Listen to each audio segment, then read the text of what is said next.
रसिक हो नमस्कार. रंगभूमी स्टुडिओज निर्मित आणि द पब्लिक ब्रॉडकास्ट प्रस्तुत ऑल द बेस्ट या शोमध्ये आपलं मनपूर्वक स्वागत. मित्रहो, दिवसेंदिवस समाजात अनेक प्रकारचे प्रॉब्लेम्स निर्माण होत आहेत. विशेषतः मानवी आरोग्याच्या बाबतीत म्हणाल तर अनेक समस्यांना आज आपण सामोरे जात आहोत. या अनुषंगानं आजच्या भागात आपण चर्चा करणार आहोत. आज ऑल द बेस्टच्या या भागात आपण निमंत्रित केलं आहे प्राध्यापक विवेक दसरे यांना. प्राध्यापक विवेक दसरे हे गेल्या दशकाहून अधिक काळ मार्ग इन्स्टिट्यूट फॉर सेल्फ डेव्हलपमेंट या माध्यमातून मानसतज्ञ आणि समुपदेशक म्हणून आपल्याला मार्गदर्शन करतायत. विवाह जुळणी आणि नात्यातील अडचणी या अनुषंगानं विवाहपूर्व तसेच कुटुंब समुपदेशन या विषयावर आज आपल्याला ते मार्गदर्शन करणार आहेत. त्यांच्याशी आज आपण या बाबतीत दिलखुलास गप्पा करणार आहोत. तर मनपूर्वक स्वागत करूया प्राध्यापक दसरे सर. सर खूप खूप स्वागत. नमस्कार आणि मला इथं आमंत्रित केल्याबद्दल तुमचे खूप खूप धन्यवाद. सर, गेल्या अनेक वर्षांपासून तुम्ही काउन्सिलिंग सायकोलॉजिस्ट म्हणून काम करताय. सगळ्यात आधी मला हा प्रश्न पडतो की तुम्ही ही सुरुवात कधीपासून केली आणि मला यासोबतच अजून एक विचारायचं की प्रामुख्याने कुठल्या कुठल्या समस्या आहेत की ज्यांच्याशी तुमचा वारंवार संबंध येतो. अच्छा, साधारणपणे गेल्या 10 वर्षापासून मी काउन्सिलिंग सायकोलॉजिस्ट म्हणून आपल्या इथे काम करतोय आणि माझ्याकडे ज्या समस्या घेऊन माणसं येतात तर त्या समस्यांमध्ये शहाण्या माणसांच्या सर्व प्रकारच्या भावनिक समस्या सोडवण्याचं काम मी करतो. सोडवण्याचं काम करतो असं म्हणताना मी सोडवतो असं न म्हणता आम्ही नेहमी असं म्हणतो की त्या सोडवायला आम्ही मदत करतो, कारण आमचा रोल हा नेहमी मदतनीसाचा असतो. आणि शहाण्या माणसांच्या भावनिक समस्या मी सोडवतो असं मी जेव्हा म्हणतो तेव्हा त्याच्या पाठीमागं शहाणा हा शब्द वापरण्याचा खरा हेतू हा असतो की ज्या भावनिक समस्या आणि मानसिक आजार ह्याच्यामध्ये एक पुसटशी सीमारेषा असते आणि जे आजारी असतात ज्यांना औषधांची गरज असते तो सायकोसिस नावाचा जो मोठा आजारांचा गट आहे त्या गटामधल्या आजारी असणाऱ्या पेशंट्स जे असतात त्या पेशंटशी संवाद शक्य नसतो आणि त्यांच्या आजारांना औषधांचीच गरज असते. ते भावनिक उत्तेजनेमुळे निर्माण झालेले आजार नसतात. त्यामुळे माझ्याकडे ज्या समस्या सोडण्यासाठी मदत होऊ शकते अशा समस्या ह्या सर्व आजारी नसलेल्या माणसांच्या आहेत. म्हणजे माझ्याकडे येणाऱ्या माणसांना आम्ही पेशंट्स म्हणत नाही, आम्ही त्यांना क्लायंट्स म्हणतो. अच्छा. तर साध्या साध्या समस्या असतात, त्याच्यापासून साध्यांपासून गंभीरपर्यंत अशी ती एक मोठी रेंज आहे. त्याच्यामध्ये अगदी छोट्या छोट्या वर्तन समस्यांपासून ते मग नैराश्य आहे, चिंतावस्था आहे किंवा इतर अजून काही गंभीर समस्या वर्तन समस्या आहेत. त्या संदर्भामध्ये ही एक खूप व्यापक अशी रेंज आहे की ज्याच्यामध्ये आम्ही काम करतो. त्याच्यामध्ये मग लहान मुलांच्या समस्या, तरुण वयातल्या समस्या, टीन एजमधल्या समस्या, वैवाहिक समस्या, नात्यामधल्या समस्या, अडचणी म्हणूयात. समस्यासारखं म्हणण्यापेक्षा त्या अडचणी आहेत, त्या जगण्याच्या टप्प्यावरती येणाऱ्या अडचणी आहेत. म्हणजे जे आजार नाहीत पण आजार नाहीत, अडचणी आहेत आणि त्याला आपली भावनिक अवस्था बरेचदा कारणीभूत असते. काही मिसकन्सेप्शन्स असतात, काही गैरसमज असतात, काही दृष्टिकोन असतात, ॲटिट्यूड्स की ज्याच्यामुळे त्याचे रिफ्लेक्शन्स आपल्या वर्तनामध्ये होत असतात. तर अशा संदर्भात अशा ज्या समस्या ज्या अडचणी निर्माण होतात जगताना त्या सोडवण्यासाठी आम्ही मदत करतो. म्हणजे फार तुम्ही क्लिअरिफिकेशन खूप छान केलं की ज्याला आपण आजार नको म्हणायला पण आपण त्यांना समस्या किंवा अडचणी म्हणूयात, त्यामध्ये एक रेषा आहे. नक्कीच सर, म्हणजे तुम्ही सांगितली ही गोष्ट फार महत्त्वाची आहे. याला जोडून मला असं एक विचारायचं, कारण पूर्वी फार मला वाटतं काउन्सिलिंगची गरज नसेल, परंतु अलीकडे ह्या समस्या वाढलेल्या जाणवतात. तर पूर्वीच्या तुलनेत आणि आजच्या तुलनेत ह्या समस्यांबद्दल तुम्ही काय सांगा? आपल्याकडचा म्हणजे भारतीय संस्कृतीच्या संदर्भामध्ये म्हणायचं म्हटलं तर आपल्याकडचा जो आद्य काउन्सिलर आहे तो आहे भगवान श्रीकृष्ण. आणि तुम्ही मगाशी म्हणालात की पूर्वी त्याची फारशी गरज भासत नव्हती, आता भासते. तर हे वास्तव आहे आपल्या समाजाचं, बदलत्या सामाजिक परिस्थितीचं हे वास्तव आहे. प्रश्न असा आहे की पूर्वी एकत्र कुटुंब पद्धती आणि अनौपचारिक जगणं ह्या दोन मोठ्या वैशिष्ट्य होती पूर्वीच्या जगण्याची. म्हणजे 50 वर्षापूर्वी 40 वर्षापूर्वी त्याच्या आधीचं जे जगणं होतं त्या जगण्यामध्ये एक अनौपचारिकता होती आणि एक सपोर्ट सिस्टीम होती. एकत्र कुटुंब पद्धतीमुळे घरामध्ये 3-4 भाऊ, त्यांच्या बायका, त्यांची मुलं, आई वडील, ज्येष्ठ मंडळी घरातली अशी सगळी एकत्र 20-25 माणसं घरात एकत्र राहत होती. त्यामुळे घरातल्या कोणालाही काहीही समस्या आली तर त्या समस्येवरती चर्चा होणं, त्या समस्येचं आकलन करणं आणि ते समस्या सोडवणं आणि त्या व्यक्तीला आधार देणं या सगळ्या गोष्टींसाठी घरामध्येच एक सपोर्ट सिस्टीम उपलब्ध होती. आणि आता नेमकं ते विस्कळीत आहे. हां, आणि आता नेमकी ती एकत्र कुटुंब पद्धती मोडीत निघालेली आहे. आता विभक्त कुटुंब पद्धती आहे. आई वडील त्यांचं 2 आणि आता ते एकच, अशी परिस्थिती की एकच मूल, म्हणजे तिघांचे कुटुंब, फार फार तर 4घांचं, अशी परिस्थिती आहे. घरातली ज्येष्ठ माणसं गायब झालेली आहेत आणि म्हणजे असतात काही ठिकाणी, काही ठिकाणी नसतात. पण त्याचं प्रमाण आता आईवडिलांनी नोकरीसाठी मुलांनी आईवडिलांपासून लांब राहण्याची एक सध्या गरजही निर्माण दिसते की आईवडील एका ठिकाणी आहेत, मुलं कामासाठी दुसरीकडे आहेत, मग त्यांची लग्न होतात, मग ते आईवडिलांपासून लांबच असतात, मग घरात आजी आजोबा नसतात पुढे येणाऱ्या नातवंडांसाठी. अशा ठिकाणी ती सपोर्ट सिस्टीम पूर्णपणे उपलब्ध नाही आहे.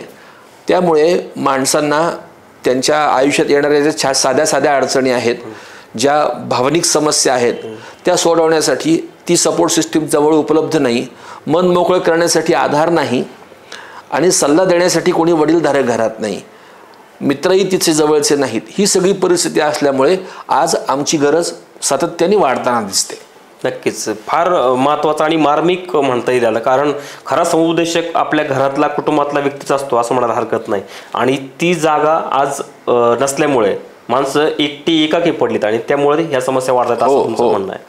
आपण यासोबत आज जो मुख्य विषय आपण सुरुवातीला इंट्रोडक्शनमध्ये सांगितला होता, रसिक आपले वाट बघत असतील, प्री मॅरिटल काउन्सिलिंग आणि पोस्ट मॅरिटल रिलेशनल काउन्सिलिंग हा आपला आजचा विषय आहे.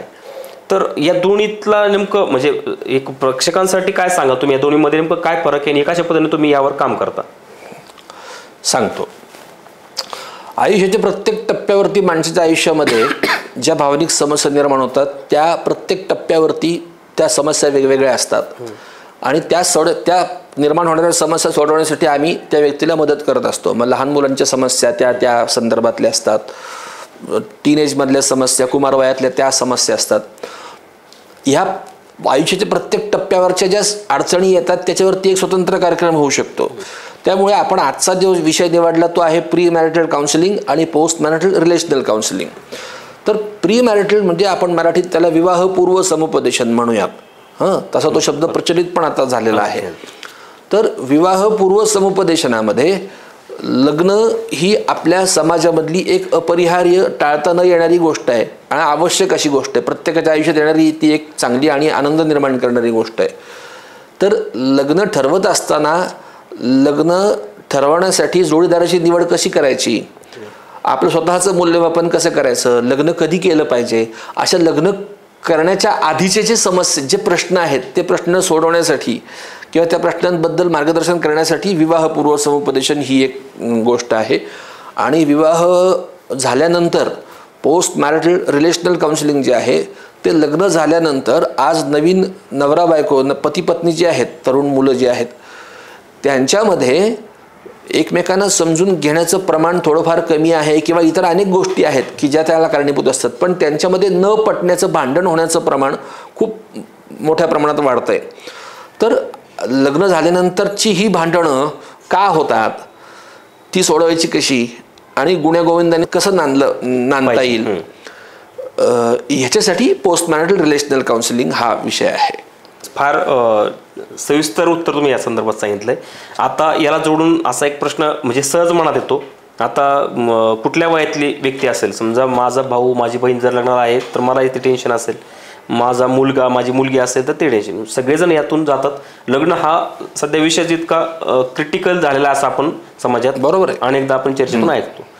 तर तुम्हाला विचारायचं की लग्नाचं खरं वय काय आहे, कारण आता अनेक टप्प्यावर लग्न होताना दिसतात, काहींचे वय फार जास्त कमी असतं. तुमचं मानसशास्त्राच्या दृष्टिकोनातून काय मत आहे?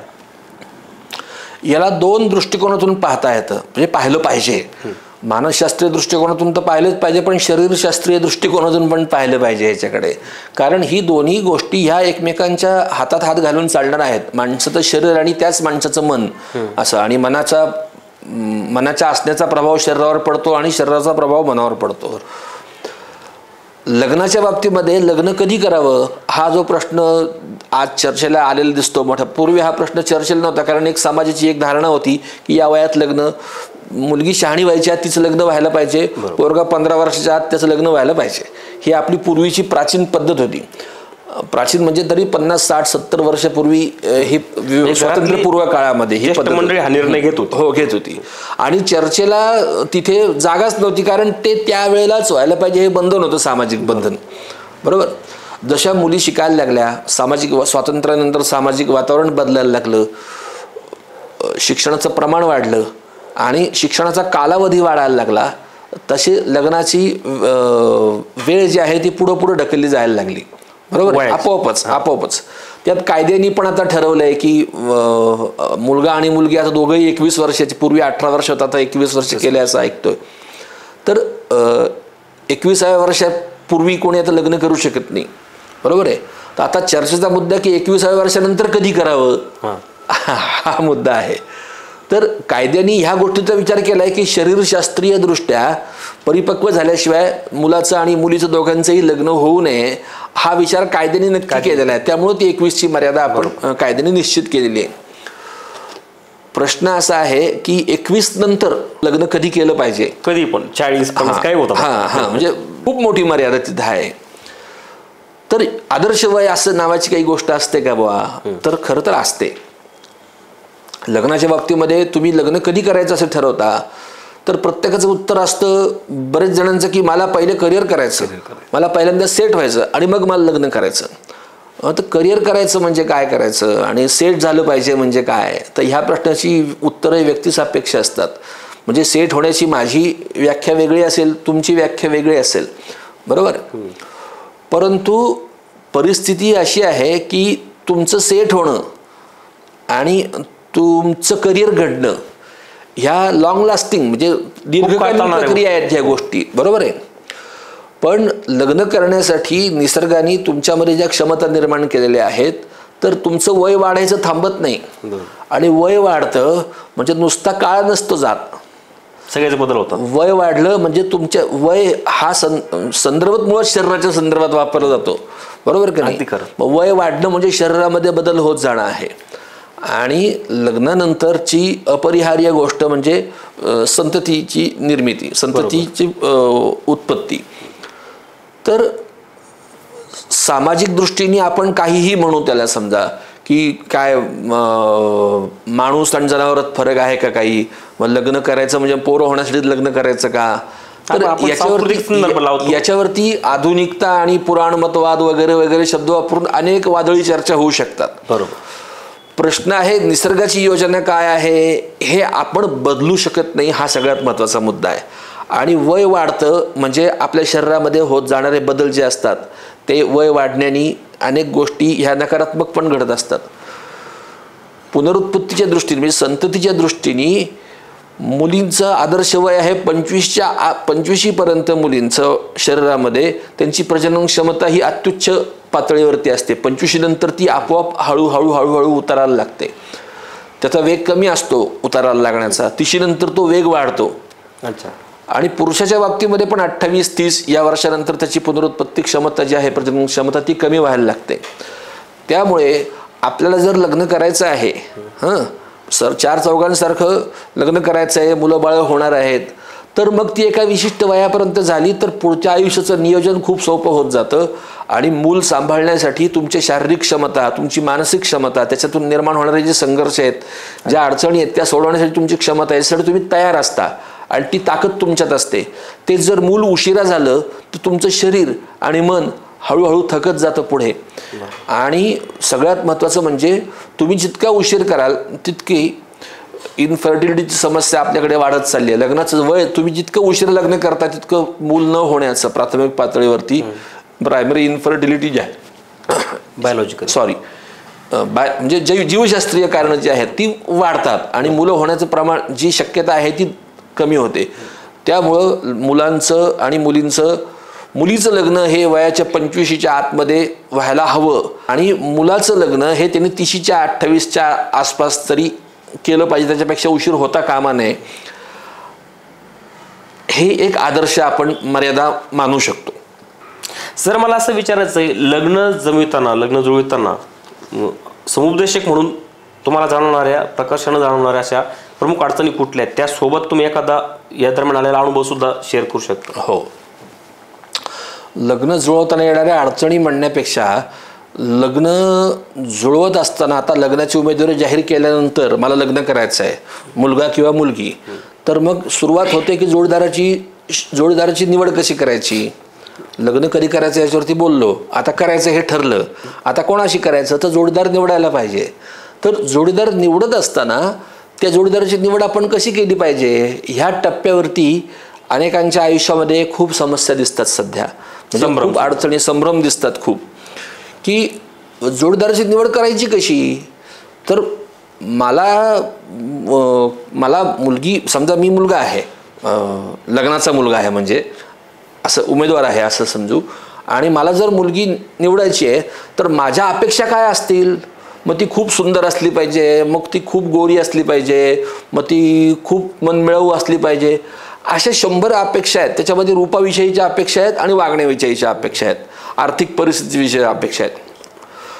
परंतु माझी परिस्थिती काय आहे ह्या सगळ्या निकषांवरती, जे निकष मी मुलीला लावतोय की ती कशी असायला पाहिजे, ती दिसायला अगदी जुन्या काळात उपमापरिचित अगदी हेमा मालिनी असली पाहिजे, आजच्या काळातली अगदी हिरोईनसारखी दिसायला असली पाहिजे असं, किंवा मग आर्थिक परिस्थिती कशी असली पाहिजे, स्वभावानी कशी असली पाहिजे.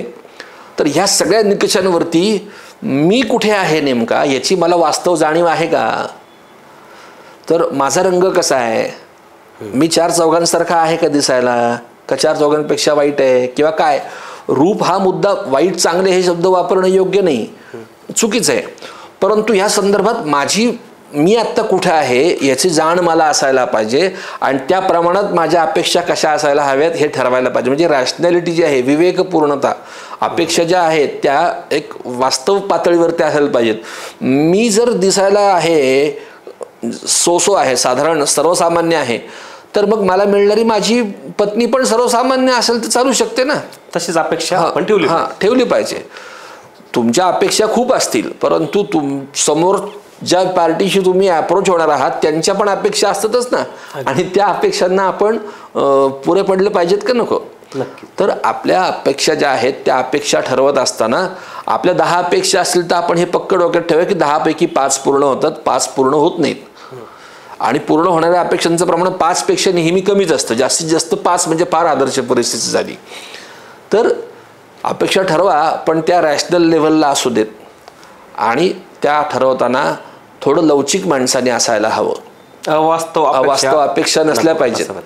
आता याच्यामध्ये सगळ्यात महत्त्वाचे अनुभव काय येतात माहिती आहे, अपेक्षांच्या बाबतीमध्ये अनुभव शेअर करा. म्हणजे अनेक मुलींचे आणि मुलींच्या आईवडिलांच्या अपेक्षा अशा असतात की मुलगा पुण्यात पाहिजे, IT मध्ये नोकरीला पाहिजे, घरी शेती पाहिजे, आणि मुलाचा स्वतःचा फ्लॅट पाहिजे, आणि त्याच्याकडे गाडी पाहिजे, आणि तो एकटाच राहायला पाहिजे. आता मला सांगा की हे वास्तव पातळीवर शक्य आहे का. त्या मुलीच्या बापाला कोणीतरी विचारलं पाहिजे हे की बाबा तू स्वतःचं घर वयाच्या कितव्या वर्षी बांधलं. तो भाड्याच्या घरात राहत असतो, पोरीचं लग्न करत असताना सुद्धा. हे वास्तव आहे. हां, आणि घर बांधणं सोपी गोष्ट आहे का हो, त्याची टिंगल करण्याचा हेतू नाही आहे. हा वास्तव प्रश्न आहे, वास्तव परिस्थिती आहे की घर बांधणं ही अतिशय कठीण गोष्ट आहे, स्वतःचं घर. मग त्या मुलांनी वयाच्या 27व्या वर्षी त्याचं स्वतःचं घर पण असलं पाहिजे, त्याची गाडी पण असली पाहिजे, त्याला शेती पण असली पाहिजे, आणि तो शेती करणारा नसला पाहिजे. आता हे ग्रामीण भागातली एक मोठी समस्या आहे, शहरी भागात नाही. शेती तर असली पाहिजे, मग त्यांनी शेती करणार. शेतकऱ्यांची जी मुलं, शेतकरी समाजातली जी मुलं शहरात येऊन नोकरी करतायत ना, अशांच्या बाबतीमध्ये शेतकऱ्यांच्या मुलींना नवरा कसा पाहिजे, नोकरी करणारा पाहिजे. त्याला शेतीत हात घालायला नको, पण शेती तर पाहिजे त्याला, ती करणार नाही शेती, प्रॉपर्टी म्हणून पाहिजे. प्रॉपर्टी म्हणून पाहिजे. तर असं नाही, तुम्ही आपल्या अपेक्षा ठरवताना त्या थोड्याशा वास्तव पातळीवर आणल्या पाहिजेत. तुम्हाला हे समजलं पाहिजे की आपली आर्थिक परिस्थिती काय आहे, आपण वयाच्या कितव्या वर्षी स्वतःचं घर बांधलं. मग त्या मुलाने 28व्या 27व्या वर्षी स्वतःचं घरही हवं, गाडी हवी. हे थोडं अवघड नाही का, थोडं कठीण आहे थोडंसं. आणि याच्यामुळे काय होतंय की मग त्या जोड्या जुळत नाहीत ना, मग समस्या निर्माण होतात त्याच्यातून. तर आपल्या अपेक्षा वास्तव पातळीवर ठेवणं हे सर्वांनी शिकलं पाहिजे. नक्की. करिअर संदर्भात काही वेळापूर्वी आपला उल्लेख झाला होता. मग प्रश्न असा होता त्या संदर्भात मी विचारलेला की लग्नाचं नेमकं वय कुठलं. तर आता करिअर करणं मुलांच्या दृष्टीनं आणि लग्न जुळवणं हे पालकांच्या दृष्टीनं पालक आणि मुलं यांची इथे जास्त गडबड होताना दिसते. मानसशास्त्राच्या बाबतीत या संदर्भात काही सोल्युशन आहे, तुम्ही काय सांगाल? अगदी बरोबर आहे. समस्या कशी आहे माहिती आहे की आपल्याला याचं भान नाही राहिलेलं की जगण्यासाठी काय महत्त्वाचं आहे. जगत असताना काय काय लागतं, तर मला करिअर करायचं, मला लग्न नाही करायचं, हे एक मुलींचं खास करून ब्रीदवाक्य मोठं आहे सध्या. मुलं तर आहेच, मला सेट झाल्याशिवाय लग्न नाही करायचं, मग 30वं वर्ष उजाडतं, 32वं वय होतं आणि मग तिथून पुढे अनेक समस्या पुढे सुरू होतात, अडचणी सुरू होतात. सेट होणं हा त्यातला भाग आहे. मग करिअर करायचं आणि मग मला करिअर करायचं, मला लग्न नाही करायचं हे मुलींचं म्हणणं, आणि करिअर सेट झाल्याशिवाय लग्न नाही करायचं हे मुलांचं म्हणणं. कशासाठी लागतं लग्न आणि करिअर कशासाठी करायचं असतं, ह्या प्रश्नांची जर उत्तरं आपण थोडीशी प्रामाणिकपणाने शोधली तर आपल्याला हा संभ्रम उरणार नाही. हा मुख्य मुद्दा आहे. लग्न कशासाठी करायचं, लग्न करायचं हे आपल्या शारीरिक आणि सामाजिक भावनिक गरजांसाठी लग्न करायला लागतं. लग्न केलंच पाहिजे का, तर कायदा नाही लग्न केलंच पाहिजे असा. बरोबर आहे ना. हे काही कायदेशीर बंधन नाही, पण माणसाच्या गरजा ज्या आहेत, माणसाला निसर्गाने ज्या पद्धतीने घडवलं आहे त्या निसर्गाने घडवलेल्या माणसाला त्याचं आयुष्य परिपूर्णतेने जगण्यासाठी, समाधानाने जगण्यासाठी जोडीदाराची आणि इतर अनेक गोष्टींची गरज असते. त्याच्यामध्ये शारीरिक गरजा आहेत, लैंगिक गरज तर आहे, ते सेक्सची गरज ही आहेच. लग्न करत असताना त्या वयामध्ये ती 1 नंबरला असते गरज. त्या वयात म्हणजे 20-30च्या दरम्यान जेव्हा मुलांचं लग्नाचं वय असतं आपलं, तर त्यावेळेला ती गरज सगळ्यात टॉपला असते प्रायोरिटी वाईज. परंतु ती त्यावेळेला टॉपला असणं ही पण निसर्गाचीच योजना असते एक. बरोबर आहे. बरोबर. तर ती समाजमान्य पद्धतीने भागणं हे एक लग्नाचं मुख्य कारण आहे. मग त्याच्यातून संततीची निर्मिती होणं आणि मग आई वडील त्याच म्हणजे त्याच प्रियकर प्रियसीनी, त्याच पती पत्नीनी आई वडील होऊन त्या मुलाचं पुढं संगोपन करणं हा तिथला रोलचा बदल आहे. तर ह्या गोष्टींचं भान आपल्याला असेल ना, तर मग करिअर का लग्न हा प्रश्न आपल्याला पडणार नाही. मग लग्न झाल्यानंतर पुढच्या गृहस्थ जीवनामध्ये पैशांची गरज लागते ना, अर्थाशिवाय आपण जगू शकत नाही. त्यासाठी नोकरी करणं आहे. बरोबर आहे. मग करिअर कशासाठी करायचं. आता माझ्याकडे एक मुलगी, आई वडील मुलीला घेऊन आले, त्या मुलीचं वय होतं 28 वर्षांचं, 28-29 वर्षांचं, आणि ती आई वडील सांगून सांगून दमले. घरातलं रोज भांडण की आई वडील म्हणायचं तर लग्न तुला करायला पाहिजे, आणि ती म्हणायची मला लग्न करायचं नाही, मला करिअर करायचं.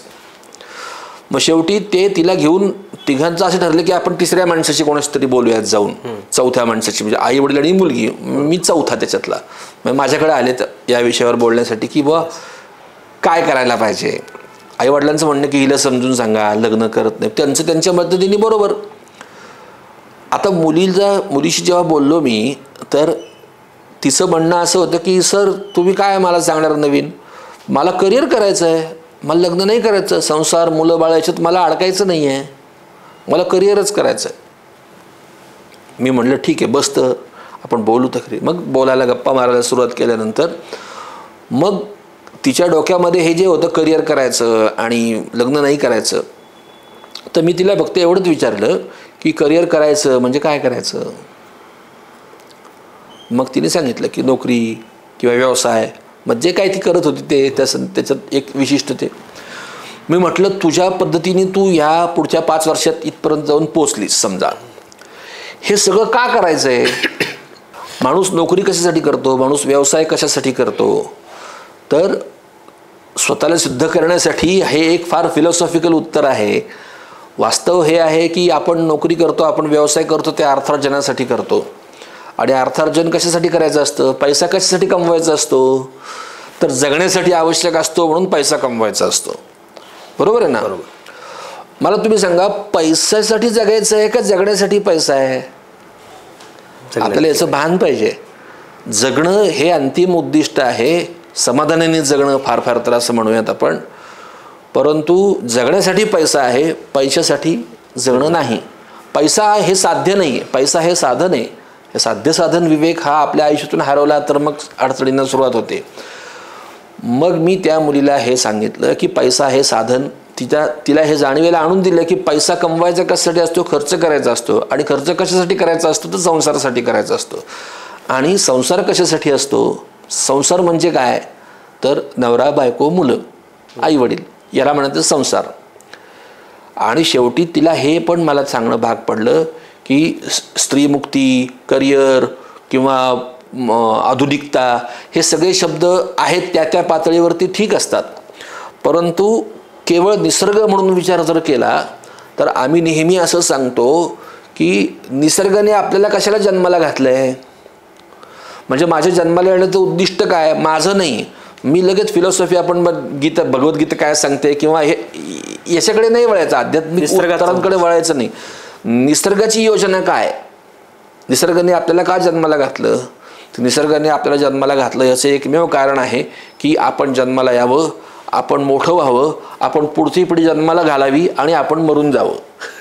निसर्गाची योजना ही निसर्गाची योजना आहे, हे निसर्गाचं चक्र आहे. माणसाच्या आणि संपूर्ण जीवसृष्टीच्या जगण्याच्या ज्या मूलभूत प्रेरणा आहेत दोन, एक the existence of my self and the existence of my species, हे उत्तर आहे. त्यामुळे आपल्याला जर याचं भान असलं की करिअर हे जगण्यासाठी आहे, जगणं हे करिअरसाठी नाही, तर मग लग्न आधी का करिअर कधी हा प्रश्न उद्भवणारच नाही. लग्न जमविताना प्रकर्षानं किंवा वारंवार तुम्हाला जाणवणाऱ्या अडचणी कुठल्या आहेत? करिअरबद्दल तर बोललोच आपण की करिअर झाल्याशिवाय लग्न करायचं नाही, ही एक त्यांची समज जे असतात मुला मुलींची ही त्यातली एक मोठी समस्या असते. आणि थोडासा उल्लेख मगाशी मी अपेक्षा ठरवण्याबद्दल पण बोललो, तर ही एक मोठी समस्या आहे की अपेक्षा ठरवणं. आणि अपेक्षा ठरवत असताना मुला मुलींच्या बाबतीमध्ये एक मोठी भूमिका असते मुलाच्या आणि मुलीच्या आईवडिलांची. बरोबर आहे. मला जे दिसतं आज जास्ती करून तर मुलींच्या नवऱ्याबद्दलच्या ज्या अपेक्षा आहेत त्या ठरवण्यामध्ये मुलींची भूमिका कमी आणि आईवडिलांची आणि त्यामध्ये आईची जास्ती ही दिसते मला. म्हणजे त्याला मी इंटरफेरन्स म्हणेन, इथपर्यंत ती जास्ती डिस्टर्बिंग आहे, तर समस्या निर्माण करणारी आहे असं मला वाटतं. तुम्ही मुलांना विचार करायची ताकद द्यायला हवी, निर्णय घेण्याची क्षमता त्यांच्यात निर्माण करायला हवी. त्यांच्यासाठी तुम्ही निर्णय नाही घ्यायचे की मुलीला माझा नवरा कसा हवा, तर मला नवरा कसा हवा हे मुलीने ठरवायला पाहिजे. माझ्या मुलीला नवरा कसा हवा हे मुलीच्या आईने नाही ठरवायचं. अगदी. हां, मुलीच्या आईचा रोल काय त्याच्यामध्ये, मुलीच्या आईचा रोल हा आहे की तिच्या अनुभवाचा आणि तिच्या वयाचा फायदा मुलीला मिळाला पाहिजे. तिने मुलीला सल्ला द्यावा आणि मुलीला विचार करायला सक्षम बनवावं, परंतु निर्णय तिच्यासाठी घेऊ नये, एक पहिला मुद्दा. आणि अवास्तव अपेक्षांच्या बाबतीमध्ये मुलींपेक्षा मी जास्ती दोष आईवडिलांना पण देईन मुलीच्या, की मुलीच्या आता हे मगापासून मी खास करून मुलींच्या संदर्भात बोलतोय, ह्याच्याकडे तुमचं लक्ष गेलं का? अगदी. याचं कारण असं आहे की मुलींच्या आणि मुलींच्या आईवडिलांच्या अपेक्षा आज अतिशय अवास्तव वाढलेल्या दिसतात. आणि ऑन द अदर साईड मुलांच्या बाबतीमध्ये मुलांना आता फक्त मुलगी हवी एवढीच अपेक्षा शिल्लक राहिलेली दिसते. त्यांनी सगळे क्रायटेरिया शिथिल केले, सगळे निकष त्यांनी सोडून दिलेले आहेत. आता काहीही निकष नाहीत, फक्त मुलगी हवी. म्हणजे आपण गमतीनं जरी घेतलं तरी गमतीने यावं असं नाहीये, गमतीने घेतोय आपण, परंतु म्हणजे गंमत आत्ता आपण हसतोय त्याच्यातला विनोद, पण परिस्थिती गंभीर आहे खरोखर. मी तुम्हाला एक माझा अनुभव सांगतो. वधूवर सूचक मंडळ चालवणाऱ्या काही लोकांनी एक सेमिनार आयोजित केली होती, एक मेळावा आयोजित केला होता आणि त्या मेळाव्याला मला बोलवलं होतं त्यांनी. आणि त्यांची अपेक्षा अशी होती की मुलीच्या आईवडिलांना त्यांच्या वाढलेल्या अवास्तव अपेक्षांविषयी मी मार्गदर्शन करावं, त्या संदर्भात बोलावं, की कारण त्यांना पण ती समस्या येत होती की त्या वधूवर सूचक मंडळ आहेत, म्हणजे रोज लग्नाळू मुला मुलींशीच त्यांचा संबंध आहे आणि त्यांच्या आईवडिलांशी. त्यांच्याकडे पण हीच परिस्थिती होती की मुलांची स्थळं खूप आहेत, मुलींची स्थळं आहेत, पण ते मॅच होत नाही, कारण मुलींच्या आईवडिलांच्या आणि मुलींच्या अपेक्षा इतक्या अवास्तव आहेत की त्या अपेक्षांना उतरणारी मुलंच नाही आहेत, अशी परिस्थिती होती. म्हणजे मुलं आहेत का आहेत, मुली आहेत का आहेत, आणि तरी पण लग्न जुळत नाहीत, ही परिस्थिती. मग का नाही जुळत, तर ती मुलीच्या आईवडिलांची आणि मुलींच्या ज्या अवास्तव ज्या अपेक्षा आहेत त्यामुळे ती लग्न जुळत नाहीत. हा अनुभव वधूवर सूचक मंडळ संचालकांचा. म्हणून त्यांनी मला बोलवलं की मुलींच्या आईवडिलांशी खास करून तुम्ही या विषयावरती बोला, एक तासभर चर्चा करा, त्यांना मार्गदर्शन करा की त्यांनी त्यांचे दृष्टिकोन कसे बदलले पाहिजेत. तर साधारणपणे 100 एक पालक हजर होते, आईवडील मिळून. आणि त्याच्यामध्ये मुलीचे आईवडील एकही नव्हते जोडी कुणी. बापरे. सगळे मुलाचे आईवडील होते. ज्यांच्यासाठी कार्यक्रम ते मुलीचे आईवडील आलेच नाहीत. कारण दृष्टिकोन हाच की आम्हाला आवश्यकता नाही आहे, आम्हाला गरज नाही आहे. आणि काही वर्षापूर्वी जी मुलाच्या आईवडिलांची परिस्थिती सुप्रीमसी जी होती ती सुप्रीमसी आता मुलीच्या आईवडिलांकडे आलेली आहे. निवड करण्याची ताकद की आता वरती कोण येतं तर मुली आणि मुलींच्या डिमांड आहे, डिमांड अशी परिस्थिती आहे. त्यामुळे ती सुप्रीमसी जी पूर्वी मुलाला आणि मुलाच्या आईवडिलांना होती ती आता मुलीला आणि मुलीच्या आईवडिलांना सामाजिक परिस्थितीमुळे प्राप्त होताना दिसते. आणि मग त्या परिस्थितीचा फायदा किंवा कदाचित गैरफायदा असं म्हणताना माझी खरं तर जीभ रेटत नाही आहे, म्हणून नाही, पण कल तिकडे जातोय अशी परिस्थिती आहे. तर खरोखरच पुनर्विचार करायला पाहिजे सर्वांनी ह्या गोष्टीचा की कशा अपेक्षा त्या रॅशनल असाव्यात आणि त्या वास्तव पातळीवरती असाव्यात आणि त्यांचा संसार सुखी करणाऱ्या अपेक्षा असाव्यात, त्या संसारामध्ये विघ्न निर्माण करणाऱ्या नसाव्यात. खरं तर जगणं खूप साधं सरळ आहे, आपण त्याला किचड करतो असं आपल्याला इथे जाणवतंय. आणि याच्यामध्ये दिसणारी दुसरी पुढची एक मोठी समस्या आहे की लग्न म्हणजे काय याची जाणच दिसत नाही, मुला मुलींमध्ये पण दिसत नाही.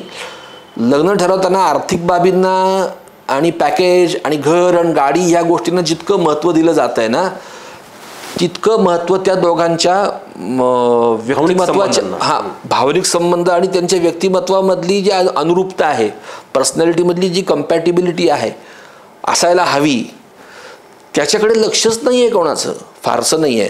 त्यामुळे मग विवाहोत्तर समस्यांच्या प्रमाणामध्ये प्रचंड प्रमाणात वाढ होताना दिसते. मग लग्न म्हणजे काय, लग्न केल्यानंतर काय होतंय, माणसाच्या आयुष्यात बदल कोणता होतोय याची जाण दिसत नाही. म्हणजे मुलीला जेव्हा लग्न करायचं आहे तेव्हा त्या मुलाशी लग्न करताना त्या मुलाशीच फक्त लग्न तिचं होतं का, तिचं संपूर्ण घराशी लग्न होत असतं. आणि लग्न म्हणजे केवळ मजा नाही, मजा आहेच, आनंद आहेच, चैन आहेच, पण तेवढंच नाही ना, जबाबदारी जास्ती मोठी आहे. समोर दिसणारी गोष्ट फक्त मजा आहे आणि पाठीमागं खूप मोठी जबाबदारी आहे. पण नेमकं आज मात्र ती गोष्ट हरवते कुठेतरी. अनेकदा म्हणजे सर्वसामान्य म्हणून मला जाणवतंय, बरोबर, माझ्या काही चर्चेत आलेल्या गोष्टी पण आहे की मुलं नेमकं जेव्हा लग्न होतं तर कुठली मुलं मुली शक्यतो दोन्ही बाजूने आहेत, जबाबदारी विसरताना दिसत आहेत, म्हणून ही प्रॉब्लेम्स वाढत आहेत असं मला वाटतं. अगदी बरोबर तुमचं म्हणणं. मुलीच्या बाजूनी पण तेच आहे की मुलीला याची जाणीव पाहिजे की मुलाबरोबर त्याची आई आहे, त्याचे वडील आहेत आणि आता एकच मूल असण्याची प्रथा सध्या आहे. त्यामुळे आता जी पिढी लग्नाला येते ते बहुतांश 100मधल्या 60 घरांमध्ये ते मूल एकच असतं. म्हणजे मुलगा असो किंवा मुलगी असो ते एकच आहे. अजून एक याला बरोबर मुलीच्या बाबतीमध्ये मुलीला हे समजायला पाहिजे की त्या मुलाला त्याच्या आईवडिलांशिवाय कोणी नाही आणि आईवडिलांना मुलाशिवाय कोणी नाही. तुम्ही जर त्याला आईवडिलांपासून वेगळं काढणार असाल तर ते कठीण आहे, थोडंसं त्रासदायक आहे.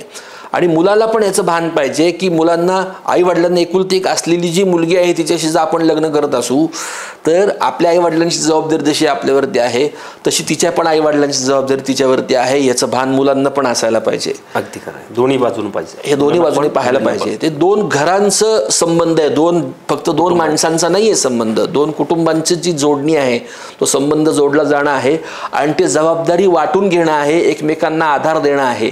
हा त्यातला जो भावनिक भाग आहे लग्नामधला, कौटुंबिक भाग आहे, याच्याकडे दुर्लक्ष कुठंतरी होताना दिसतंय.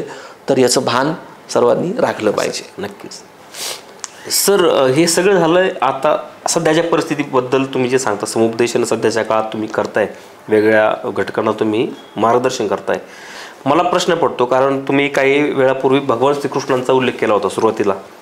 तर भगवान श्रीकृष्णाचा जो काळ असेल किंवा त्या अगदी प्राचीन काळात जर आपण गेलो तर त्या काळात आपण म्हणतो ना महाभारत हे मूळ कारण आहे की ज्या समस्यांचा आपण सहज उल्लेख करू, कशाला महाभारत केला असं.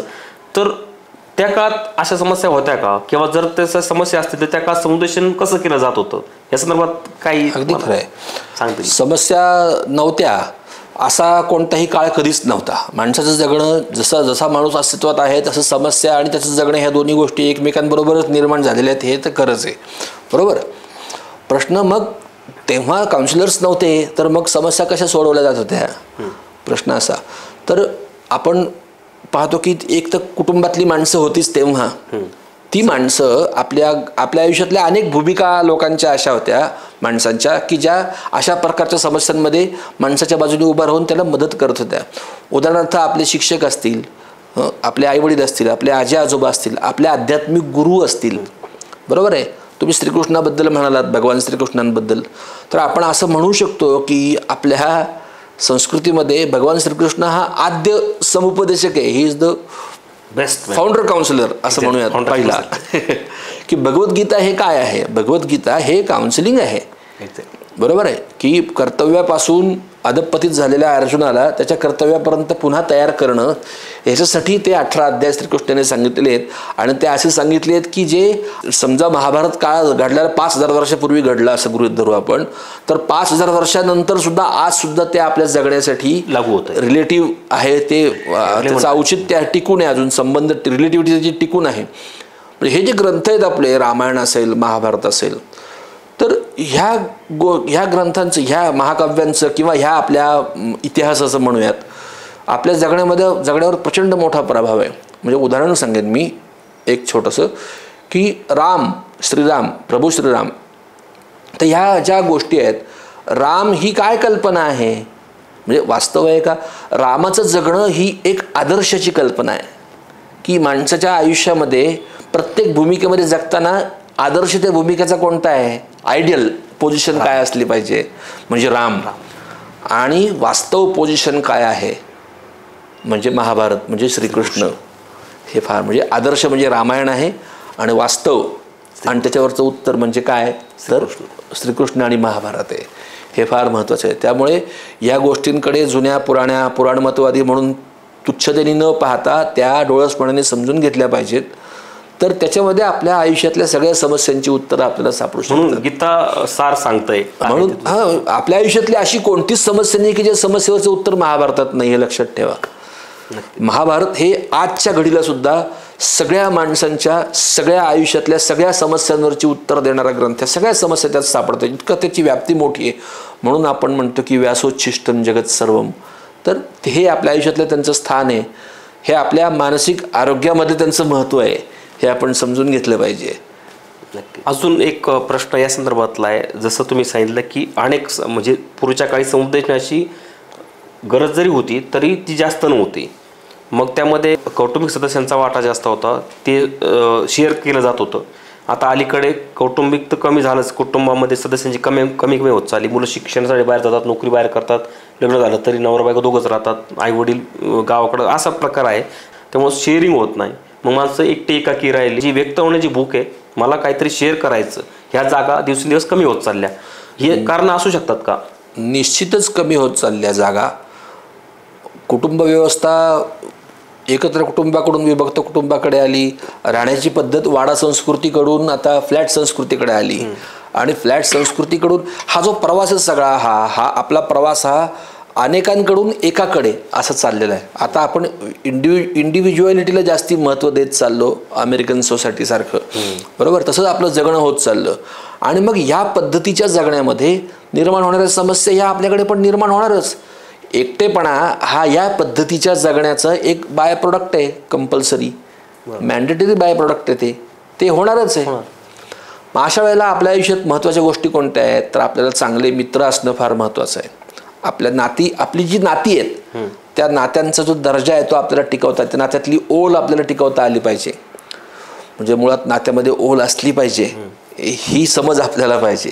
म्हणजे नात्यामध्ये ओल टिकवणं महत्त्वाचं. ते मैत्रीचं नातं असो अथवा घरातलं नातं असो, कौटुंबिक नातं असो, त्यात ओल टिकवता आली पाहिजे. तर विश्वासाला पात्र होणं आपल्याला जर जमलं तर आपल्याला विश्वासाला पात्र असणारे मित्र मिळतील, हे लक्षात ठेवलं पाहिजे. मित्रांचं महत्त्व माणसाच्या जगण्यामध्ये अतिशय नितांत सुंदर महत्त्व आहे, अपरिहार्य आहे. मित्रांशिवाय माणूस जगू शकत नाही, हे वास्तव आहे. त्यामुळे प्रत्येकाने हे लक्षात ठेवलं पाहिजे की आपल्याला जर समाधानाने जगायचं असेल तर आपली कौटुंबिक नाती चांगली असायला पाहिजेत आणि आपले मित्र चांगले असायला पाहिजे. सर, हे झालं प्रीमॅरिटल काउन्सिलिंगबद्दल, जे बऱ्याच वेळेस आपण बोलतोय. तुम्ही छान पद्धतीने त्या संदर्भात मार्गदर्शन केलं आहे. आता आपला अजून एक विषय आहे, याच विषयाचा दुसरा भाग म्हणजे पोस्ट मॅरिटल रिलेशनल काउन्सिलिंग, अर्थात कुटुंब समुपदेशन. तर नेमकं ही काय संकल्पना आहे मानसशास्त्र दृष्टिकोनातून, काय सांगाल? लग्नाशी संबंधित गोष्ट आहे तर नक्की प्री मॅरिटल आणि पोस्ट मॅरिटल. म्हणजे प्री मॅरिटल आहे लग्नापूर्वी आणि पोस्ट मॅरिटल म्हणजे लग्नानंतर. म्हणजे प्री मॅरिटलमध्ये लग्नाआधीच्या अडचणी आहेत आणि पोस्ट मॅरिटलमध्ये लग्नानंतरच्या अडचणी आहेत. लग्नानंतरच्या कोणत्या अडचणी? झालं लग्न आता, म्हणजे अगोदरही अडचणी नंतरही अडचणी, तर खऱ्या अडचणी लग्नानंतरच सुरू होतात. आपण हे सगळे आपण अनुभवाने पाहतो, जगामध्ये आपण पाहतच आलो की लग्नानंतरच सगळ्या गोष्टी अडचणींची सुरुवात तिथे असते खरी. पण त्याचा मानसशास्त्राशी काय संबंध, हा एक त्यातला मोठा भाग आहे. आणि नातं जुळवताना लग्नानंतर सगळ्यात महत्त्वाचं असतं ते त्या नवरा बायकोंचं, पती पत्नींचं नातं. आणि नातं म्हणजे ते 2 पातळ्यांवर नातं असतं. एक म्हणजे शारीरिक नातं असतं त्यांचं आणि दुसरं असतं ते मानसिक भावनिक नातं असतं ते. तर लग्नानंतर जेव्हा ह्या दोन्हीमधल्या म्हणजे शारीरिक नातं आणि भावनिक आणि मानसिक नातं जे आहे त्या दोन्हीमध्ये इतक्या सहज गोष्टी घडत नाहीत कोणत्या, ज्याला आपण म्हणतो की इझी गो, असं होत नाही. ते इझी नाही होत. त्याच्यामध्ये अडचणी निर्माण होतात, खटके उडतात. जसं आपली जुनी म्हणे किंवा संसार म्हटलं की भांड्याला भांडं लागायचंच. तर 2 माणसं आहेत तर 2 दृष्टिकोन आहेत, वेगवेगळ्या पर्सनॅलिटीज आहेत. तर त्याच्यामध्ये त्यांचे मतभेद असणं आणि त्याच्यातून त्यांच्यामध्ये काही खटके उडणं, भांडणं होणं, या गोष्टी नैसर्गिक आहेत, त्या होतातच. परंतु जेव्हा त्यांची भांडणं आणि त्यांचे मतभेद हे अशा पातळीच्या पुढे जातात की आता एकमेकांबरोबर राहणं शक्य नाही होते, इच्छा असून सुद्धा, अशा वेळेला मात्र तज्ज्ञ माणसाच्या मध्यस्थीची तिथे गरज पडते की नेमकं काय चुकतंय. जेव्हा माणसांना ज्याच्याशी आपण आयुष्य कमिट केलेलं आहे पूर्ण, अशा माणसाबरोबर आपण आता मी राहणार नाही, मला राहणं शक्य नाही हे जाणवतं, ही किती वेदनादायी गोष्ट असेल.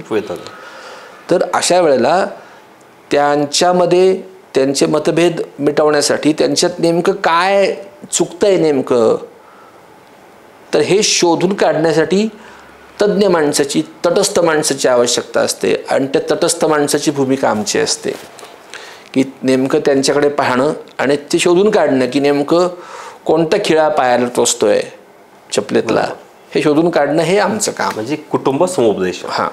आता म्हणजे आपण याकडे जेव्हा बघतो तर जस्ट नवीन लग्न झाल्या जोडप्यामधल्या काही समस्या असतात की जसं तुम्ही आता म्हणाल खटके उडायला सुरुवात होणं किंवा त्यांच्या काही छोट्या छोट्या गोष्टी असतील, कुरबुरे असतील, तर या सगळ्या म्हणजे काय काय कारणं असू शकतात यासाठी, सायकोलॉजिकली काय काय कारणं असतात? अनेक कारणं असतात त्याच्यामध्ये. पण त्यातलं सगळ्यात महत्त्वाचं कारण, पहिल्यांदा प्राथमिक पातळीवरचं कारण असतं ते म्हणजे त्यांच्यातली फिजिकल कम्पॅटिबिलिटी. त्यांची शरीर संबंधामधली त्यांची जी कम्पॅटिबिलिटी आहे ती फार त्यातली महत्त्वाची असते. माणसाचं जर लैंगिक जीवन यशस्वी आणि समाधानी नसेल तर त्याचा त्याच्या भावनिक जीवनावरती फार सखोल परिणाम होतो. तर याच्या संदर्भामध्ये मुख्य अडचण आता ही होती आहे की एकतर लैंगिक गोष्टींबद्दल बोलणं ही आपल्याकडे अतिशय विधिनिषेध मानला आहे या गोष्टींचा, की लैंगिक संबंधाबद्दल बोलणं म्हणजे शांतम पापम, पापच, की ही काय 4 चौघात बोलायची गोष्ट आहे का. चर्चा कोणीच करत नाही, कशातच करत नाही. आपल्याकडे पिक्चरमध्ये सुद्धा दाखवतात की 2 फुलं एकमेकाशी जवळ आली की मुलं होतात असं. इतकं आपलं मागासले पण त्याच्यामध्ये, मागासले पण नाही म्हणणार मी, पण थोडंसं त्यावर बोलायला पाहिजे, सोवळे पण थोडंसं आहे त्याच्यातलं जास्तीचं. त्याच्यामुळे ह्या विषयावरच्या शास्त्रशुद्ध ज्ञानाचा अभाव ही एक आपल्याकडची मोठी समस्या आहे. लैंगिक परफॉर्मन्स ज्याला म्हणतो आपण सेक्स परफॉर्मन्स जो आहे पुरुषांच्या बाबतीमध्ये, स्त्रियांच्या बाबतीमध्ये, त्यांची शरीर रचना, त्याची त्या वेगवेगळ्या अवयवांची त्यातल्या भूमिका, या संदर्भामधले मुलांना आणि मुलींना असणारं जे ज्ञान असतं ते ज्ञान आगाध असतं, त्यांना काहीच माहीत नसतं. आणि तरीही ते लग्न केलेलं असतं त्यांनी, आणि त्यांना असं वाटतं की जसं आपल्या आई वडिलांना पण आपोआपच आला असावं तसं आपल्याला पण सगळ्या गोष्टी आपोआपच येतील. तर नैसर्गिक प्रेरणेने अनेक गोष्टी तुम्हाला जमतात पण जमतही नाहीत ना, कारण तुमच्यापर्यंत कधी कधी चुकीची माहिती पोचलेली असते. म्हणजे उदाहरणार्थ परफॉर्मन्स, तर त्याच्या संदर्भातल्या ज्या गोष्टी आहेत त्या गोष्टींची शास्त्रशुद्ध माहिती, आता हा प्लॅटफॉर्मवरती त्याविषयी फार खोलात जाऊन आता चर्चा करण्याची गरज नाही, परंतु एवढं मी नक्की म्हणेन की तुमचं नातं चांगलं टिकण्यासाठी तुमचं लैंगिक जीवन जे आहे ते समाधानी असणं गरजेचं आहे. आणि ते लैंगिक जीवन समाधानी होण्यासाठी जर तुम्हाला जर काही अडचण असेल तर त्याविषयी तुम्ही मनमोकळेपणाने कोणाशी तरी बोललं पाहिजे. आणि तुम्ही त्यावर तज्ज्ञ माणसांचा, डॉक्टरांचा, वडीलधाऱ्या माणसांचा, मित्रांचा, योग्य मित्रांचा, योग्य मित्रांचा, हे फार महत्त्वाचं आहे, सल्ला घेतला पाहिजे आणि त्या समस्या सोडवण्याचा प्रयत्न केला पाहिजे. हे पहिलं कारण त्यातलं, की त्यांचं पटत नाही. तर का पटत नाही तर हे एक मुख्य कारण. आता याच्यावरती आपण बोललो. पुढचं जे कारण आहेत त्याच्यामध्ये नवरा बायकोंच्या एकमेकांच्या वागण्याविषयीच्या अपेक्षा, की माझा नवरा कसा असला पाहिजे, माझी बायको कशी असली पाहिजे, कल्पना केलेली असते. हां, याबद्दलच्या ज्या कल्पना असतात, माणसाच्या कल्पनाच असतात त्या अगोदरच्या. आणि आपल्या समोर आपल्याशी बांधलं गेलेलं जे माणूस असतं त्या हाडामासाचं प्रत्यक्ष माणूस असतो खरा. सत्य वेगळं असतं असू शकतं. म्हणजे तर कल्पना आणि सत्य याच्यामधली जी तफावत असते, ही तफावत कधी कधी सहन होणं शक्य होत नाही एखाद्या माणसाला, की त्याची क्षमता नसते ती तफावत सहन करण्याची. तिथे वादाला आणि भांडणांना सुरुवात होते. मग तिथं माणसांची मानसिक तोल ढळतो, मग चिडचिड व्हायला लागते. बरं, लग्नानंतरचे पहिले काही दिवस जे असतात ते अतिशय फुलपाखरासारखे पंख लावलेले दिवस असतात. ते संपतात आणि मग खरा संसार सुरू होतो. आणि तिथे ती जबाबदारी असते, आणि तिथे जबाबदारीच असते, फक्त मजा काही नसते. याचं वास्तव तुम्हाला खरं वास्तव लग्नामधलं माणसं ज्याला हे कळतं ना, की लग्नानंतरची जबाबदारी यशस्वीपणाने पेलणं म्हणजेच मजा आहे, हे ज्याला कळलं त्याचं लग्न यशस्वी होतं. वेगळी मजा, वेगळा आनंद असं काहीच नसतो. जबाबदारी हीच मजा आहे. निसर्गाने ती तुमच्यावर टाकलेली आहे, समाजाने तुमच्यावर ती टाकलेली आहे. आणि आता इथे तुम्हाला ती जबाबदारी, आणि ती जर तुम्हाला इच्छा नसेल जबाबदारी घेण्याची, तर मग ते कंपल्शन होऊन बसतं. बरोबर ना, बळजबरी होऊन बसते. आणि मग बळजबरी म्हटली की मग तिथे चिडचिड सुरू झाली, मग नकार सुरू झाला, अनेक गोष्टींना मग कुरबुरी सुरू झाल्या.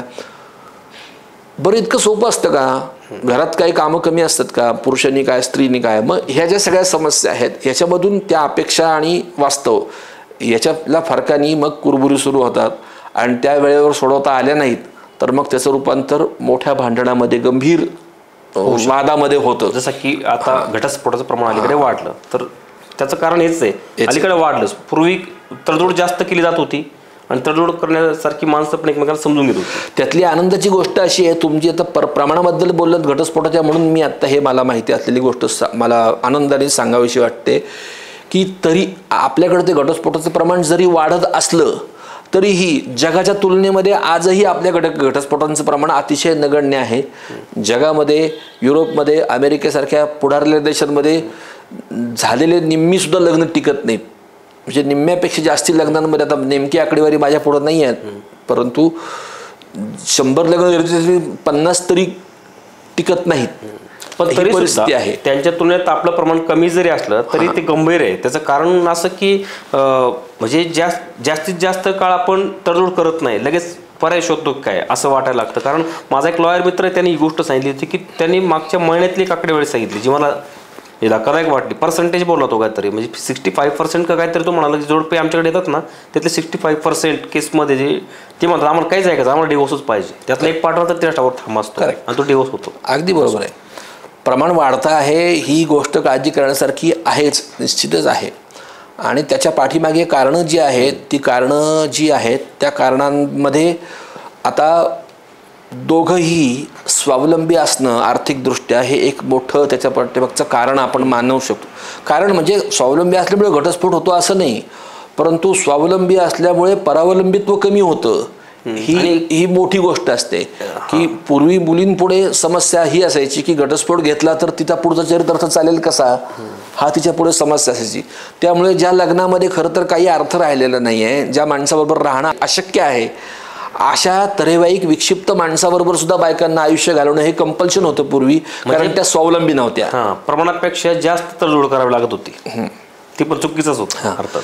त्यामुळे जिथे जेन्युइनली आता समस्या आहे तिथे त्यांनी सरळ एकमेकांच्या संमतीने वेगळं होणं हा एक उपाय असतोच निश्चितच.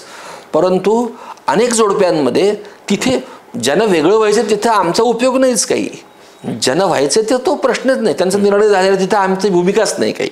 आमची भूमिका कुठं आहे की ज्यांना एकत्र राहायचं आहे, ज्यांचं एकमेकांवर प्रेम आहे, परंतु तरी पण त्यांना भांडावं लागतंय सारखं आणि भांडण कुठे होतं हे कळत नाही.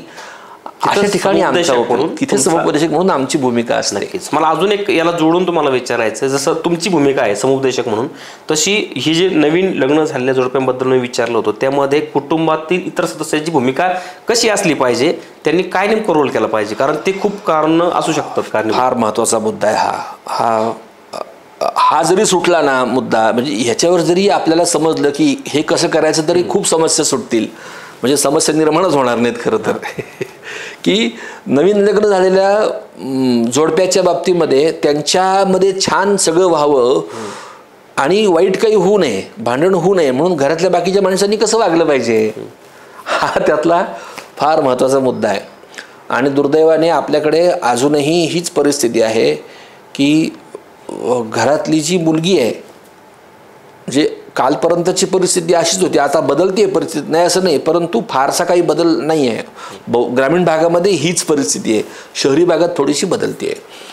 परिस्थिती काय आहे, कुटुंब व्यवस्था जर आपली आपण बघितली तर परिस्थिती अशी आहे की घरामध्ये लग्न होऊन आलेली जी सून असते, सून ही एक असा प्राणी असते की ज्या प्राण्याला काडीचेही अधिकार नाहीत आणि कर्तव्य मात्र शेकड्यानी आहेत, अपेक्षा खूप आहे त्याच्या. हां, मग तिला फक्त त्या सुनेला फक्त कर्तव्यच आहेत, अधिकार काहीच नाही. आणि सासूला, नवऱ्याला, सासऱ्यांना फक्त अधिकारच आहेत, कर्तव्य काहीच नाही. बॉसिंग. तर असं सामान्यपणाने जरी चित्र असलं तरी ह्याला अपवाद असतात, चांगली माणसं असतात, समजदार माणसं असतातच आणि त्यांची घरं छान समाधानी असतात. परंतु ज्यांना ह्याच्यातला समतोल साधता येत नाही अशा ठिकाणी मग भांड्याला भांडं लागतं, त्याचे आवाज मोठे मोठे यायला लागतात खूप, आणि मग ते सोडवणं कर्मप्राप्त होऊन बसतं. अजून एक आधी उल्लेख केला होता, तो प्रश्न वेगळा होता, पण तिथे तो उल्लेख झाला होता मुलीच्या आईचा रोल. हो, इथे असतो. हो असतो. म्हणजे काय कमाल. मुलीच्या आता ह्या नवीन समस्या आहेत, म्हणजे ह्या पूर्वीच्या चष्म्यात, हा पोस्ट मॅरिटल मधल्या, ह्या आधुनिक काळात निर्माण होणाऱ्या समस्या आहेत की जे मुलीच्या लग्न होण्यामधल्या ज्या समस्या होत्या, आईचा इंटरफेरन्स लग्न झाल्यानंतर, आता म्हणजे लग्न होण्यापूर्वीचा आईचा इंटरफेरन्स इतका त्रासदायक ठरू शकतो, तो इंटरफेरन्स लग्न झाल्यानंतर त्या मुलीच्या संसारामध्ये किती मोठी समस्या निर्माण करू शकतो, तर फार मोठी समस्या निर्माण करू शकतो, फारच मोठी. म्हणजे मुलींच्या आईंना मुलीच्या संसारापासून लांब ठेवलं तर निम्म्या समस्या सुटतील अशी आजची परिस्थिती आहे. मोबाईलमुळे काय झालंय, मोबाईलमुळे, संपर्क साधनांमुळे आज मुलींना दर तासाला आईशी बोलता येते फोनवरती, दिवसभर संपर्कात राहायचं म्हटलं तरी ठरवता येते. पूर्वी कसं होतं, पूर्वी एक पत्र महिन्यातून 6 महिन्यातून एक पत्र जात होतं, त्याच्यातून ख्यालीखुशाली कळत होती, त्यामुळे संपर्क नव्हता. टेलिफोनवर बोलायचं तरी कोणतरी ऐकू शकत होतं. आता व्हॉट्सअप, आता खाजगीपणा आला त्याच्यामध्ये, त्यामुळे संवाद हा अतिशय कोणत्याही अडचणीशिवाय संवाद घडू शकतो लांबच्या माणसाशी सुद्धा. त्यामुळे आयांचं सारखं मुलीच्या कानाला लागणं फोनवरून की तू असं करू नको, तू असं कर, तू असं करू नको, तू असं कर, आणि घरातल्या इतर माणसांविषयी एक पूर्वग्रह निर्माण करणं सगळ्यात मोठी, हा सगळ्यात मोठा, की सासू या भूमिकेबद्दल मग मुलीच्या मनात आधीपासूनच काहीतरी भरून ठेवायचं. आजपर्यंत म्हणजे सासू हे विलन कॅरेक्टर रेखाटलं गेलं, आपण गमतीशीर म्हटलो तरी ते कठीण, तशी ती होती, पण काही प्रमाणात आजही आहे का, आता काही प्रमाणात आहे, पण आज पण सगळ्या काही गोष्टी एका रात्रीत बदलत नाहीत ना. पण तरीही हे काय घडतंय ह्याच्याकडे आपलं लक्ष असेल ना, तर हे सासवांच्या भूमिका बदलत आहेत आज, नाही असातला भाग नाही, पुष्कळ बदलत आहेत. आता महिला बदलत आहेत, परंतु त्या मुलांच्या आया बदलत आहेत, मुलींच्या पण आया बदलत आहेत, आणि मुलींच्या आया जरा चुकीच्या दिशेने बदलतात कधी कधी असं म्हणायला पाहिजे. दुर्दैवाने मी क्षमा मागेन मुलींच्या आयांची सगळ्यांची. परंतु त्याच्या आईवडिलांपासून वेगळं राहणारा मुलगा, त्याची बायको तुमच्यापासून पण वेगळे, ते त्याच्या आईवडिलांपासून पण वेगळे आहेत, आणि आईचं मार्गदर्शन मुलीला रोज आहे की तू हे कर, तू हे करू नको, तू हे कर, तू हे करू नको. आणि मुलगी लग्न झालेली आपल्या नवऱ्याकडे बघताना आपल्या आईच्या चष्म्यातून बघते आहे, आणि ही गोष्ट जी आहे ही त्यांच्या संसाराला मारक आहे. तिने स्वतःची मतं बनवायला पाहिजे स्वतःच्या अनुभवावर आधारत. स्वतःच्या अनुभवाने शिकायला पाहिजे. दुसऱ्याच्या अनुभवाने माणसं शिकत नाहीत. तर तुम्ही हा अनैसर्गिक प्रयत्न करू नये. आईचे अनुभव आईपाशी, तुमचे अनुभव तुम्ही नव्याने घेतलं पाहिजे आणि नव्याने ते शिकलं पाहिजे. आणि ह्याच बाबतीमध्ये मी मुलाच्या आईवडिलांसाठी पण एक गोष्ट सांगू इच्छितो की त्यांची पण भूमिका नसते का, आता असतेच, निश्चितच असते. त्यांचा संसार यशस्वी होण्यामध्ये सासू सासऱ्यांची भूमिका मुलीच्या, तर मुलीच्या सासूनी म्हणजे मुलाच्या आईनी आता इथून पुढे जे करायला पाहिजे, जे पूर्वी पण करायला हवं होतं आणि आताही तेच करायला हवं आहे, ते करायचं. म्हणजे काय करायचं, तर मुलाचं लग्न होईपर्यंत तुमचा संसार झालाय आता, बरोबर, मान्य करा, आणि पुढे झाला सुखानं करू द्या. आता तिला तिचा संसार करू द्या. तिने तुमचा संसार करावा अशी तुमची अपेक्षा असेल तर ते होणार नाही. आवाज तो झाला ते. आणि मग ते तिच्यावर अन्याय, समजा तिने केलं समजा, तरी तो तिच्यावर अन्याय आहे. नक्की तुम्ही या गोष्टीचा विचार करा की 50 पर्यंत तुम्हाला घरातला कोणताही निर्णय घेताच येत नाहीये, तर तुमचा संसार होणार, तुमची हौस मौज होणार कधी? तुम्हाला तुमच्या मनाप्रमाणे संसार करता आला का नाही आला, या स्वतःवरून विचार करावा माणसाने ना, असं मला म्हणायचं. तर सासवांनी योग्य वेळेला खांदेपालट केला पाहिजे. मुलांना त्यांचे निर्णय घेऊ दिले पाहिजेत. त्यांचा संसार त्यांना करू दिला पाहिजे. तुम्ही एकत्र राहता का वेगळं राहता ही दुय्यम गोष्ट आहे. एकत्र राहून पण स्वातंत्र्य देणं शक्य असतं आणि वेगळं राहून पण आपुलकी टिकवणं शक्य असतं. समजून घेणं महत्त्वाचं, हे फार समजून घेणं महत्त्वाचं. आपल्यामध्ये ती इच्छाशक्ती हवी फक्त की आपलेपणा टिकवून ठेवता आला पाहिजे, तर सुखी संसार होईल. आपलाही, मुलांचा पण, सर्वांचा. Thank you sir, thank you. खरंच सर, खूप सुंदर आणि सहज साध्या पद्धतीने तुम्ही हे सगळं सांगितलं. अनेकदा आपण यातून जातोय, अवतीभोवती बघतोय, कधी कधी इंस्टाग्राम फेसबुकच्या माध्यमातून नवरा बायकोवर चांगले विनोदसुद्धा आपण ऐकतो, पण ते विनोदापुरतं जर बाजूला सोडलं तर ते गांभीर्य जे आहे त्यातलं ते पण आपल्याला लक्षात येतं. तर या संदर्भात कोणाला जर आपल्या अडचणी असतील तर नक्कीच एक आपल्या या स्क्रीनवर सरांचा नंबर शेअर होतो. मार्ग इन्स्टिट्यूट फॉर सेल्फ डेव्हलपमेंट या माध्यमातून सर गेल्या अनेक वर्षांपासून कौटुंबिक समुपदेशन आणि वैयक्तिक पातळीवर सुद्धा समुपदेशन करतायत. तर आपण सुद्धा सरांना नक्की संपर्क करा. आणि सर, आज इतक्या चांगल्या पद्धतीनं आपण आमच्याशी संवाद साधला आणि खूप दिलखुलास गप्पा केल्या, यासाठी आमच्या द पब्लिक ब्रॉडकास्टच्या टीमकडून आपलं मनपूर्वक आभार आणि आपल्याला पुढील कार्यासाठी खूप खूप ऑल द बेस्ट. मला तुम्ही इथं बोलवून बोलण्याची संधी दिली, विषय मांडण्याची संधी दिली, याबद्दल मी पण तुमचे खूप खूप आभार मानतो. तुमच्या सगळ्या टीमचे आणि तुमचे खूप खूप धन्यवाद.